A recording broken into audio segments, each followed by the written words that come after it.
Bonjour, je vais vous montrer aujourd'hui comment réaliser vous-même des bindis, donc que vous pouvez réaliser facilement avec un petit peu de matériel en fait.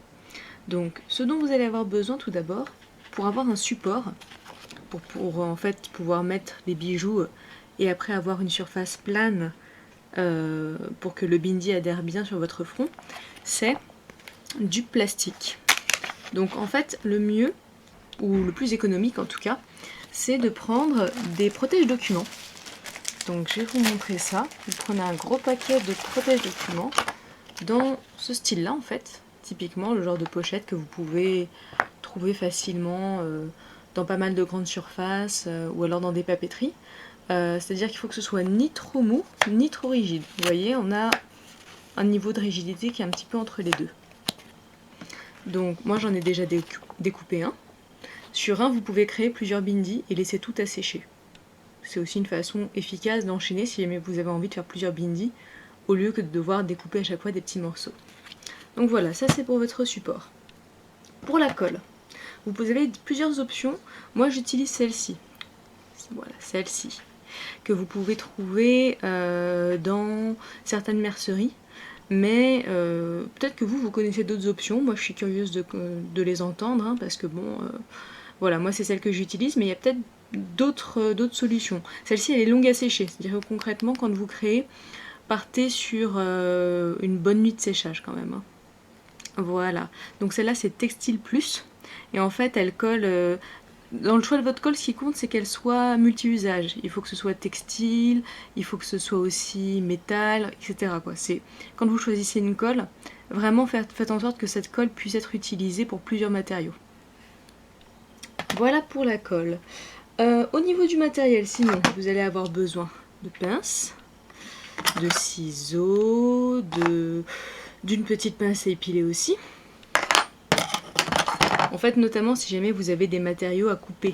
C'est-à-dire que par exemple, avec l'un des bindis que je vais vous montrer, donc je vous le rapproche un petit peu. Comme vous pouvez voir, c'est un petit bijou. Et j'ai dû utiliser la pince normalement pour couper l'un des petits anneaux qu'il y avait là. Donc voilà, pour pouvoir faire des corrections, adapter les bijoux que vous allez utiliser exactement à ce que vous voulez faire. Une petite pince comme ça pour couper les métaux, c'est quand même vraiment intéressant. Concrètement, vous allez pouvoir faire de la récup. C'est-à-dire que vous allez récupérer des bijoux cassés. Vous pouvez vous fournir, hein, vous avez un certain nombre de sites où vous pouvez avoir des supports de cabochon, vous pouvez avoir des petites breloques que vous pouvez utiliser et monter, mais sinon vous pouvez vraiment utiliser des bijoux cassés. Donc là, je vais commencer à vous montrer comment vous pouvez travailler sur ce genre de modèle en fait. Donc, comme vous le voyez, c'est une petite breloque que j'avais au fond de mes affaires. Voilà, je me suis dit que ce serait intéressant de travailler dessus. Et ce que j'ai fait, c'est que j'ai déjà monté, en fait, des petits coquillages. Donc en fait, qu'est-ce que j'ai fait? J'ai pris un petit fil dans un métal, je ne saurais pas vous dire lequel, mais extrêmement souple, que j'ai passé en fait dans le coquillage. Comme vous pouvez le voir, je vais zoomer un petit peu. Voilà, donc j'ai passé un fil. Vous voyez, j'ai créé un petit crochet. Et de l'autre côté, je l'ai accroché purement et simplement à l'anneau. Donc voilà, c'est tout simple, c'est fait main, pas du tout galère à faire. Et je l'ai fait comme ça sur deux des petits anneaux. Comme ça, j'ai deux petits coquillages qui pendouillent et ce sera très joli comme bindi. Donc, je l'installe. Déjà, l'idée étant de voir comment est-ce que vous voulez comment vous voulez que ça s'agence en fait. Donc vous allez prendre les divers petits accessoires pour embellir. Donc en fait, pour embellir, vous allez utiliser des cabochons. Typiquement, voilà, ça c'est un petit cabochon. Voilà. Pareil, hein, ça vous pouvez vous le fournir sur pas mal de sites internet. Donc là c'est un petit cabochon turquoise. Vous pouvez aussi utiliser des strass, que je vais utiliser aussi. Donc pareil, moi je me les fournis sur internet directement. Vous en avez des plus gros. Voilà. Tout ceci, c'est ce que vous pouvez utiliser.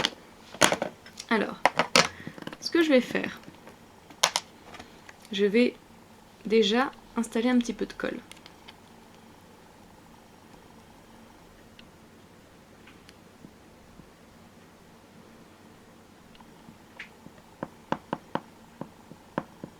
Donc vous voyez, je l'étale, histoire qu'il n'y ait pas une grosse épaisseur, etc. Et je vais venir déjà placer le bindi, comme ça.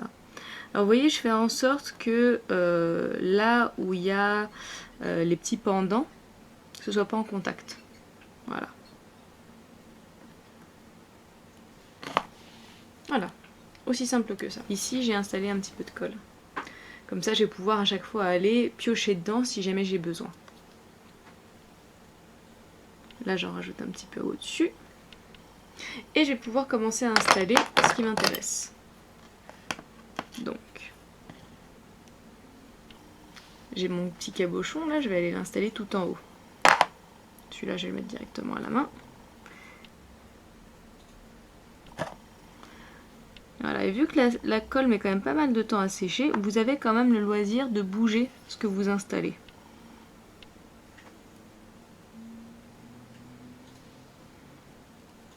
Voilà. L'idée étant que ce soit à peu près rectiligne. Et vous pouvez reproduire ça avec pas mal de choses. Donc là par exemple je vais installer aussi quelques petits strass. Vu qu'il y a un petit motif intéressant, je vais en profiter. Donc ce que je vais faire, c'est que je vais aller mettre un peu de colle là où je vais installer mes strass en fait. Donc vous voyez, je prends une petite pointe, pour ça une petite pointe de métal, hein, toute simple. Je pioche dans la colle et j'installe là où je veux après avoir mes strass. Alors une chose importante que j'ai pas citée, c'est que la colle que vous prenez, il faut que quand elle sèche, elle devienne translucide. Ça c'est super important. Parce que sinon, typiquement vous voyez, là j'ai mis de la colle directement sur le bijou. Si jamais lorsqu'elle séchait, elle devenait pas translucide, ça me ferait des gros pâtés blancs. Ce qui serait pas hyper canon. Et là vous voyez, je vais venir installer, hop, les strass par-dessus. Aussi simple que ça. J'ai pris des strass bleu foncé. Parce que je trouve qu'il est intéressant ce bijou. Il a des jolis dessins, des jolies circonvolutions. Et j'ai mis des petits coquillages et je me suis dit que ce serait intéressant de faire quelque chose un peu sur un thème mythologie de l'eau. Donc voilà, je prends une dominance bleue parce que je trouve que c'est plus intéressant. Voilà, je réajuste un petit peu les strass pour qu'ils soient bien dans l'angle qui m'intéresse. Donc concrètement, 80% du travail du bindi, c'est du collage. Ça nous rappelle un petit peu notre enfance, quand on faisait du découpage et du collage, sauf que là on le fait pour faire des bijoux. Quand même vachement plus chouette. Donc là ce que je vais faire, c'est que je vais sûrement rajouter quelques strass aussi autour du grand cabochon. Peut-être changer de couleur de strass par contre, là je vais prendre du bleu clair.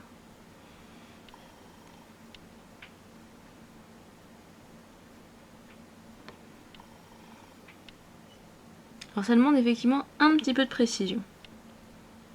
Et ceci mis à part, c'est vraiment à la portée de tout le monde. À moins que vous soyez vraiment pas du tout manuel. Mais vraiment, ça demande aucune connaissance spécifique dans le travail du bijou ou quoi que ce soit.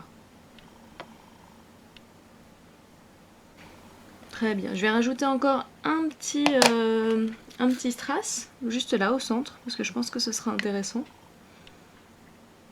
Donc là, je vais venir disposer un petit peu de colle.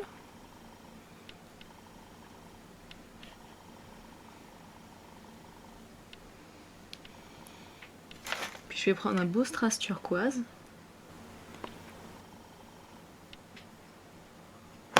Voilà.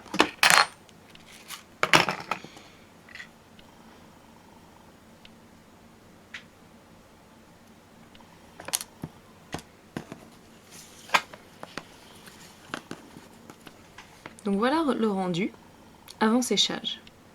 On va le laisser sécher pendant bien 24 heures. Et ensuite on pourra découper le plastique tout autour. Et c'est tout. Après il pourra être porté directement sur le front en utilisant une colle à fossile ou une colle à postiche. Je vais rajouter quand même un petit peu de colle là sur le côté pour m'assurer qu'il y ait une bonne adhérence.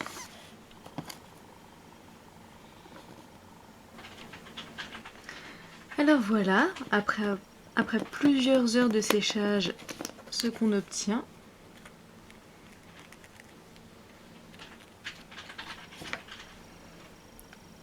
Voilà, c'est pas encore complètement sec, hein, mais je voulais juste vous montrer comment est-ce que vous pouviez faire après pour le découper. Vous prenez des tout petits ciseaux, très précis, petits ciseaux de couture, et vous allez venir découper le pourtour en fait du bindi. Alors là, moi je vais pas aller jusqu'au bord parce que c'est pas complètement sec.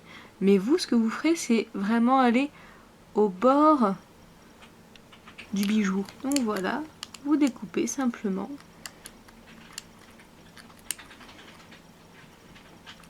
Et vous faites tout le pourtour.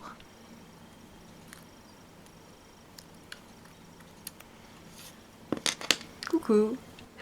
Et voilà, donc maintenant on a terminé les petits bindis. Donc je vous montre le résultat final. Je filme à la main, donc c'est un petit peu délicat. Voilà. Donc vous voyez, alors il n'est pas tout à fait coupé à ras, puisque comme je vous l'ai dit, il n'est pas tout à fait sec. Voilà, pour que vous voyez bien les petits pendants. Donc je vais vous montrer ce que ça donne porté. Donc vous le placez sur le front. Voilà. C'est de rester quand même assez droit. Et voilà. Encore un petit peu zoomé. Donc vous voyez, c'est vraiment très mignon. Alors typiquement, ça vous permet de voir aussi que c'est important de faire attention aux matériaux que vous utilisez. Parce que si jamais c'est trop lourd, vu que c'est un accessoire qui est quand même, bon, certes très décoratif, mais qui est quand même destiné à la danse, si jamais c'est trop lourd, ça risquerait de tomber. Et ce serait assez dommage que vous perdiez votre bindi sur scène, mine de rien. Donc voilà, faites attention aux matériaux que vous utilisez, mais ceci mis à part, ça tient vraiment très bien. Si jamais vous utilisez une bonne colle à fossile ou une colle à postiche. Voilà. Les deux peuvent se trouver facilement dans les magasins de maquillage. Pour la colle à postiche, vous devez aussi pouvoir trouver ça dans certains magasins type costume. Mais globalement, ça reste des choses quand même qu'on trouve assez facilement. Voilà. Faites attention si jamais vous transpirez beaucoup. Prenez quelque chose qui est quand même une colle, que ce soit la colle à fossile ou la colle à postiche d'assez bonne qualité, car si jamais, vu que vous allez danser avec, si jamais vous transpirez beaucoup, ça pourrait effectivement affecter la capacité d'adhésion de la colle. Voilà!